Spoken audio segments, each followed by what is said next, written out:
Dean Tapea, hadir Bu. Febiola Elizabeth, hadir Bu. Dora Iren, hadir Bu. Christine Simanjuntak, hadir Bu. Baiklah, berarti ada semua ya. Baik, berarti sebelum mulai pembelajaran kita, ada yang bisa memimpin doa? Ya Bu, silakan berdiri. Sebelum kita memulai pelajaran hari ini, ada kita berdoa dalam menurut agama dan kepercayaan Islam masing-masing. Doa dimulai. Doa selesai. Baik, terima kasih ya. Jadi Ibu harap pada pagi hari ini kita semangat belajarnya, diperhatikan apa yang kita sampaikan agar nanti ketika presentasi dan ujian bisa berjalan dengan lancar. Jadi materi kita pada pagi hari ini itu proses masuknya budaya Islam ke Indonesia. Saya masih ingat materi kita minggu lalu ada berapa teori masuknya Islam ke Indonesia? Bu, teori masuknya Islam ke Indonesia ada 4, yaitu pertama teori Gujarat, teori Mekah, teori Persia, dan teori Tiongkok. Jadi teori-teori ini menawarkan penjelasan berbeda mengenai asal-usul dan jalur masuknya Islam ke Nusantara. Baik, berikan aku student. Jadi itulah teori-teori masuknya Islam ke Indonesia. Jadi pagi hari ini kita akan membahas bagaimana setelah masuknya Islam ini, bagaimana mereka dapat bergaul dengan masyarakat Indonesia dengan melakukan akulturasi budaya. Nah, sebelum masuk ke pembelajaran kita, ada tujuan pembelajaran yang akan kita bahas pada hari ini. Kepada Baby, boleh dibacakan dulu pembelajaran kita hari ini. Jadi tujuan pembelajaran kita hari ini itu satu, menganalisis masuknya kebudayaan Islam ke Indonesia. Lalu ada yang terakhir menyajikan hasil kebudayaan agama Islam di Indonesia melalui presentasi dengan benar. Oke, baik. Berarti ada dua kegiatan yang akan kita lakukan pada pagi hari ini. Yang pertama itu menjelaskan bagaimana akulturasi itu, budaya Islam itu bergabung dengan akulturasi Indonesia sebelum kedatangan Islam. Yang kedua, kalian akan melakukan presentasi ke depan, nanti akan dibayar kelompoknya. Sebelum masuk ke materi, siapa yang tahu apa itu akulturasi kebudayaan? Apa itu akulturasi?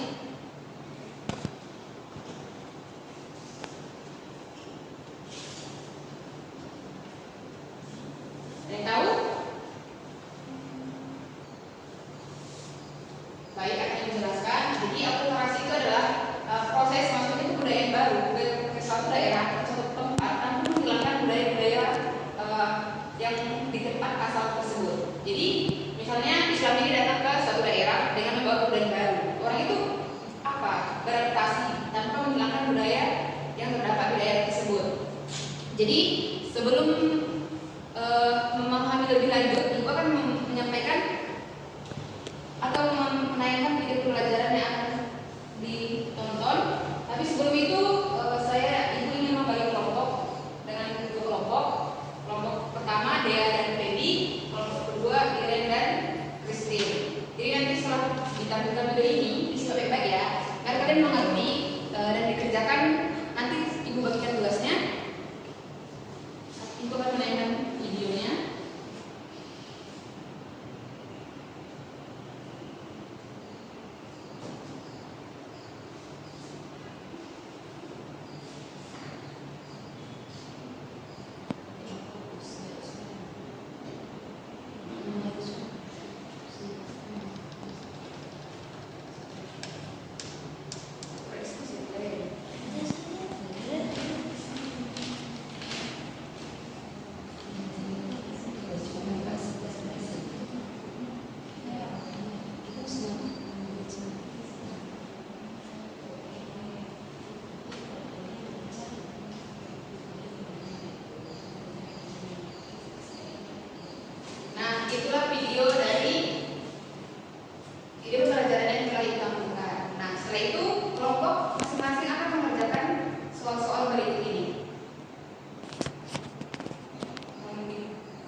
ajaran Tuhan sanggup yang menekan aspek mistis dan dekat dengan Tuhan juga mudah diterima karena memiliki kehidupan dengan konsep-konsep spiritual yang sudah ada dalam tradisi hidup Buddha. Lalu yang terakhir, tahapannya itu pembentukan kerajaan-kerajaan Islam. Seiring waktu, komunitas-komunitas Muslim semakin besar dan kuat. Pada abad ke-13 Masehi, muncul kerajaan-kerajaan Islam utama di Mesir Nusantara seperti Samudra Paksai di Aceh dan Depok di Jawa. Para penguasa Muslim itu kemudian berperan aktif dalam menyebarkan Islam di wilayah kekuasaan mereka. Namun penyebaran itu tetap dilakukan dengan mengakomodasi unsur-unsur budaya lokal. Mungkin bisa saya dapat kelompok kami jelaskan. Terima kasih. Baik, sampai ya. Nomor 1. Baik, nomor selanjutnya silakan.